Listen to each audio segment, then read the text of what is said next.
What up, everybody? It's your boy Adrian, and I'm here today. I am excited. As we all know, we are finally 2 days away from the start of the Big Ten season officially kicking off.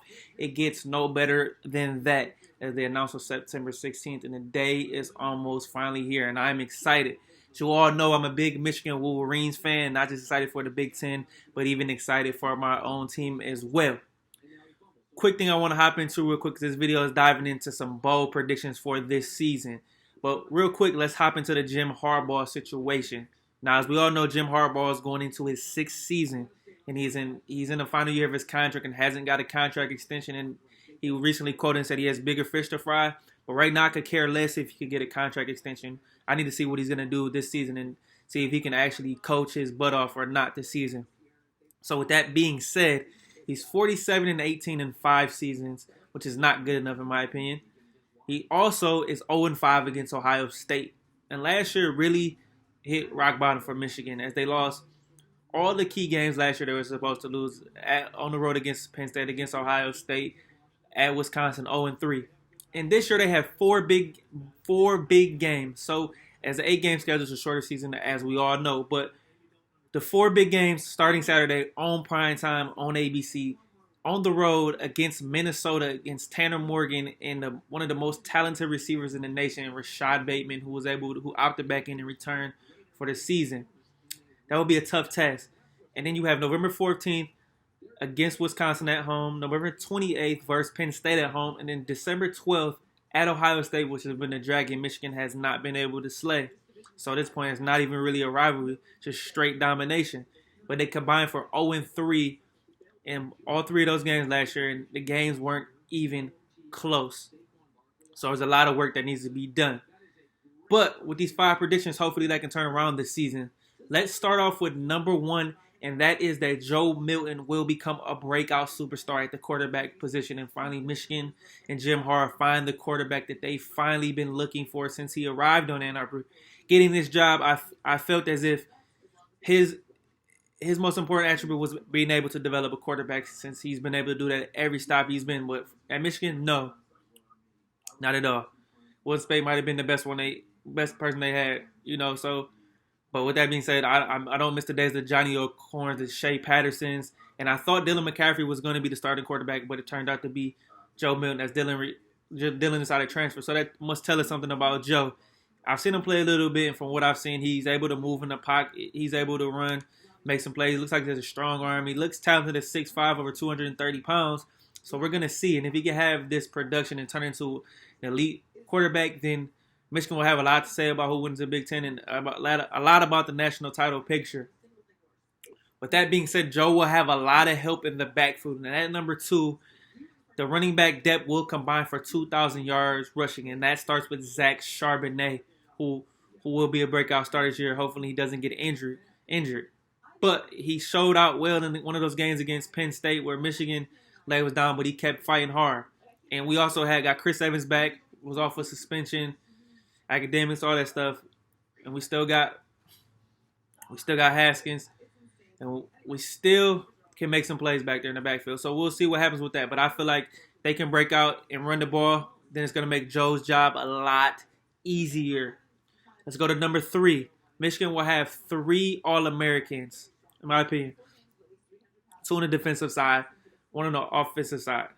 And one will win, and one will have another player that will win Big Ten, one of the Big Ten all teams. Now let's go with Jalen Mayfield, who opted back in, which was a huge get for Michigan because they really needed that, some stability on offensive line.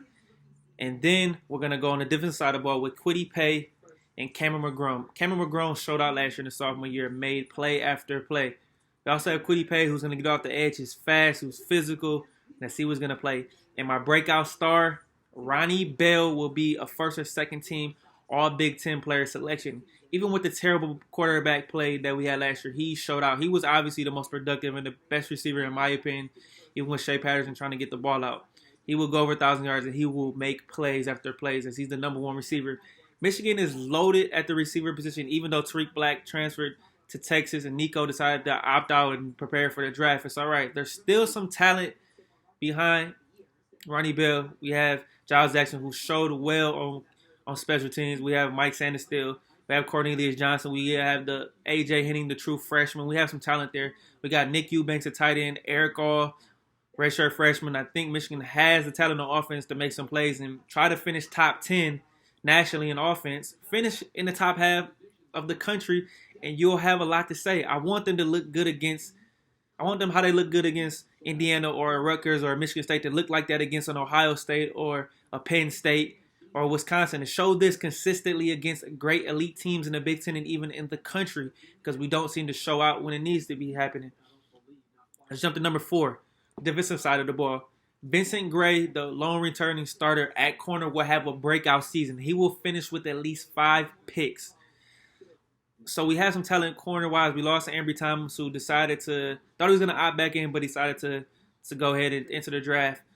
We got one of the Green brothers. We got Andre Sutton, the true freshman. We got Jalen Perry. So we'll see who will rise to the cream of the crop and play alongside Vincent. We also have 2 good safeties and Brad Hawkins, who feel like he's been there forever. And we have Daxton Hill, the 5-star freshman we got last year, who was making plays, but this year he's going to have to elevate his game. And just like I previously said about offensively, defensively, Don Brown always seems to get guys to the NFL. He seems to have a good scheme. But let's see how this scheme can hold up against the elite teams, especially on the schedule that Michigan has to play, against the winning teams of Penn State, Ohio State, or Wisconsin. That defense needs to show out then and not look like we're lost or just getting beat on every play. Like this defense has to perform, because we haven't in these big games lately. So this defense needs to get back more to that 2016 unit that we've seen in like the last 3-4 years. So this defense needs to play outstanding football. Don Brown needs to step it up, because I'm tired of hearing about how good his defense is and we play these elite teams and it doesn't happen. So with that being said, number 5, and my biggest prediction, Michigan will finally slay the dragon and win the Big Ten regular season and the championship game in Indy. Finally slay these Dragons of Ohio State and these ghosts that are haunting you. And the only way that is going to get done is with the elite quarterback play. So it all rides on Joe Milton. You will not contend for a national championship. You will not contend for a Big Ten title if you cannot have elite quarterback play. And we can't beat Ohio State. Damn sure can't beat a Clemson or Alabama or even an LSU if we don't have great quarterback play. So this is the key. And finally, we'll see if he can slay this dragon and make these things happen. According to 24/7 Sports, Michigan has the 18th most talented roster in the country. That roster is good enough to get you to a national title game, because we've had top 10 recruiting class after top 10 recruiting class. Turn these 3 stars into 4 stars, 4 stars into 5 stars, and make these 5 stars pan out. Coaching is the key, and so I have to see it. I'm going to be hard on this program. I'm going to be hard on this team, and I'm going to be hard on Jim Harbaugh and them. We're going to see what's going to happen, because I'm tired of losing. I'm tired of being mediocre. We've been a B-level program, a B plus program. We need to get in the A-, AA plus program, and there's going to be a lot to say. So can he take these expectations here and really turn them up? We're going to see. It's going to be a lot to say about this season, and I'm excited. You know, I'm going to be a critic. I'm going to be very hard, but I'm going to try to stay optimistic. But we'll see with this 8-game schedule, and you know, hopefully COVID doesn't affect it. We know it's a lot to deal with, but we'll see what happens. But like I said, I'm excited. Hey, everybody, do not forget to like this video, leave a comment, subscribe, shout me out, show me some love. Follow me on Twitter. That's @KeepingTheScore. Everybody, don't forget to keep chasing those dreams. Have a great day. It's your boy Adrian, and I'm out.